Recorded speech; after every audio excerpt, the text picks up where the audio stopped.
大家好，我是白同学。在中国历史上，除了元朝之外，还诞生过一个神秘的草原帝国。它曾经力压北宋，占据燕云，自称为是汉高祖刘邦的后裔，然而却因为频繁的内斗和混乱不堪的宫廷关系，最终消失在了历史的长河之中。这个帝国就是由契丹人所创建的大辽王朝。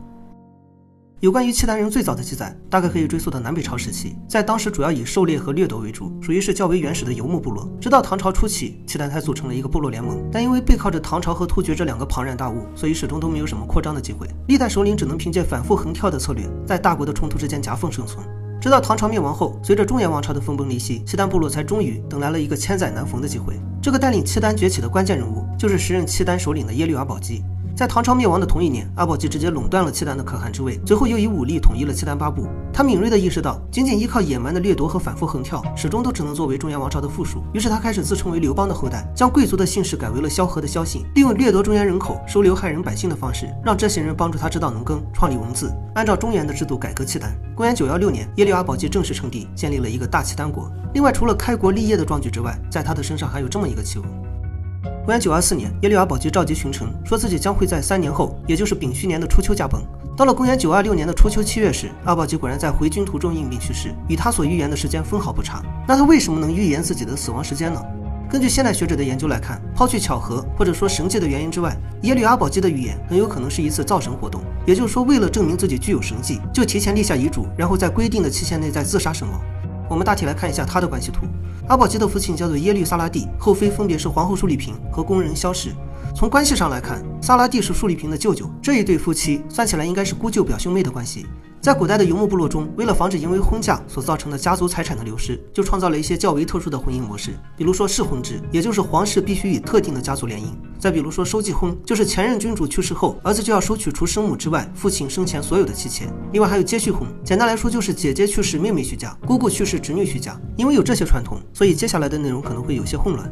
耶律阿保机共有4子1女，因为长子耶律被推崇汉化，所以阿保机就将其立为了太子。但问题就是皇后述丽嫔却反对汉化，因此在阿保机病逝之后，手握大权的述丽嫔就废掉太子，并且清洗了大量的权臣，又重新改立了耶律德光为帝，史称辽太宗。事实证明，耶律倍确实也该被废除。据说他有一个嗜饮人血的癖好，后来还因此逼得妻子削发为尼。辽太宗上位之后，一共干了2件大事。第一件是南下中原，拿下了燕云16州，并且成为了石敬瑭的精神义父。第二件是入主中原，覆灭了后晋，并且在汴梁建立了大辽王朝。结果风光了没有1年，就因为纵容部下烧杀抢掠，引起了中原义军的联合征讨。辽太宗也没想到，原本内斗不止的中原势力，在对待自己的问题上竟能如此一致，于是无奈之下，只能又转头撤回了燕云地区。在回程路上，他一边霸占着后晋的皇妃，一边又指责部下的烧杀抢掠，一边郁闷自己失败的原因，一边又是连续数日的高烧不退。最终辽太宗在撤军途中因病去世，因为要将他的遗体运回塞北安葬，所以辽太宗就成为了中国历史上第1位，也是唯一一位被做成腊肉的皇帝。我们再来看一下他的关系图。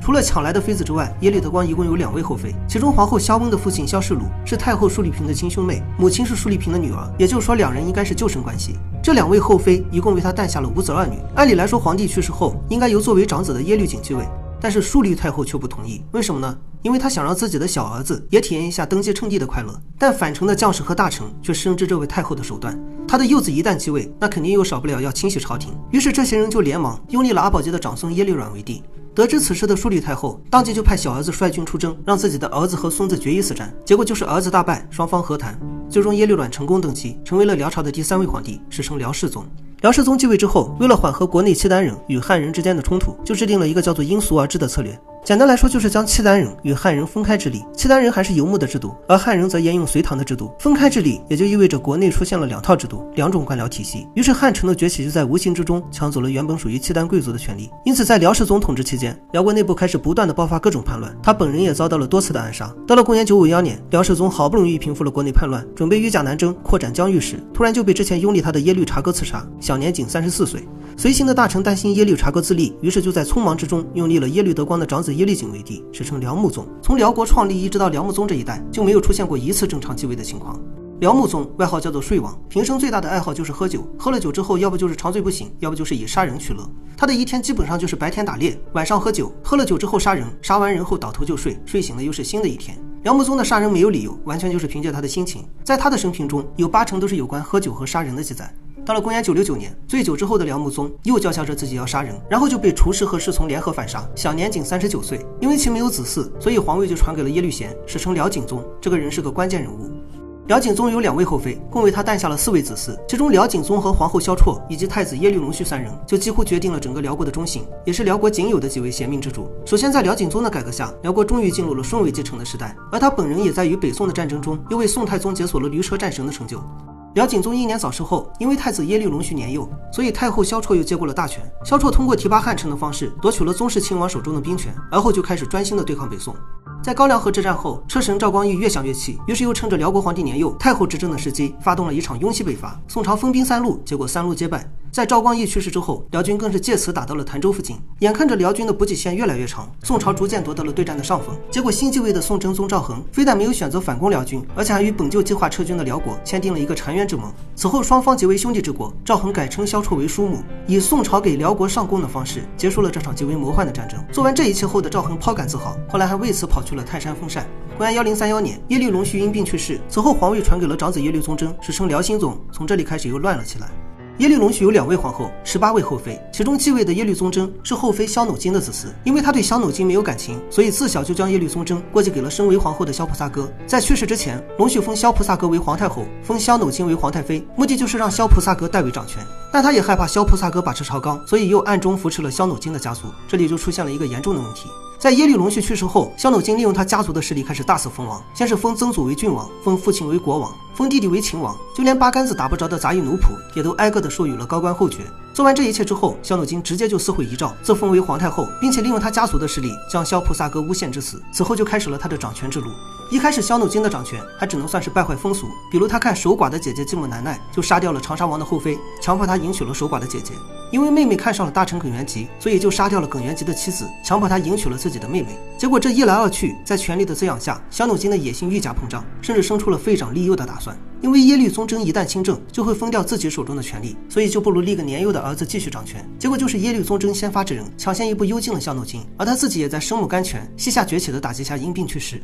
此后皇位传给了长子耶律洪基，史称辽道宗。这个洪基也就是在《天龙八部》中萧峰的那位结拜大哥。辽道宗的身份有很多，比如他是个汉学爱好者，是个精神宋朝人，不过最有名的还是赌王这个身份。在辽道宗执政期间，每当有官位出现空缺，他就会让所有的大臣在朝堂之上聚众赌博，然后凭借点数的大小来决定填补空缺的官员。辽道宗的这套选官方式很好的为他提出了所有忠诚，因此在他一朝的文臣武将左右近臣几乎可以说是无一不见。辽道宗一共有3位后妃，其中皇后萧观音是他父亲的表妹，两人应该算是姑侄关系。萧坦斯是他母亲的侄孙女，也就是他的表侄女。妃子萧沃特懒是萧坦斯的妹妹。辽道宗之所以纳萧沃特懒，是因为在当时流传了一个叫做姐妹共夫利于生子的说法，所以他就让已经嫁为人妻的萧沃特懒与原配丈夫离婚，然后又将其纳入了自己的后宫。结果当然没有什么作用。非但如此，后来在奸臣的挑唆之下，他还赐死了皇后萧观音以及他唯一的皇子耶律俊。公元1101年，辽道宗病逝。此后皇位传给了其唯一的后代，也就是耶律俊的长子，他的长孙，后来大名鼎鼎的天祚帝。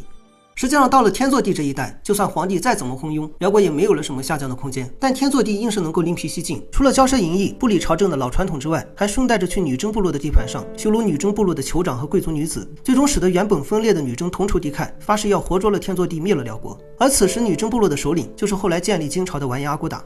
公元1114年，阿骨打正式打起了伐辽战争，辽国屡战屡败，大片的土地开始被女真蚕食，而天祚帝还忙着在野外打猎。到了公元1120年，金军攻破了辽国的上京，结果搜遍全城后才知道，天祚帝依然还在野外打猎。到了公元1121年，天祚帝听信谗言，以为宠妃萧氏要与妹夫耶律余睹联合，废掉自己，然后立他的次子晋王为帝。于是天祚帝就处死了萧氏，最终逼反了耶律余睹。随后在耶律余睹的带领下，金军花了不到1个月的时间就攻破了辽国的中心。结果没想到天祚帝又再次逃脱。在逃亡路上，天祚帝越想越气，他认为耶律余睹之所以投金，是因为晋王的原因，于是他就杀了自己的次子晋王，想要借此断了耶律余睹的念想，使他回心转意。这次消失之后，不仅金国找不到天祚帝，就连辽国自己也找不到天祚帝。直到公元1122年，辽国即将灭亡之际，天祚帝又突然杀了回来，并且还带上了2万兵马。阿骨打得知有了天祚帝的消息后，立即就带着1000兵马冲杀过去。尽管阿骨打用着1000多人就击溃了对方的2万兵马，但没想到天祚帝又再次逃脱。到了公元1123年，阿骨打又再次打听到了天祚帝的行踪，在青冢俘虏了辽国的公主、大臣、妃子，却唯独没有抓到天祚帝。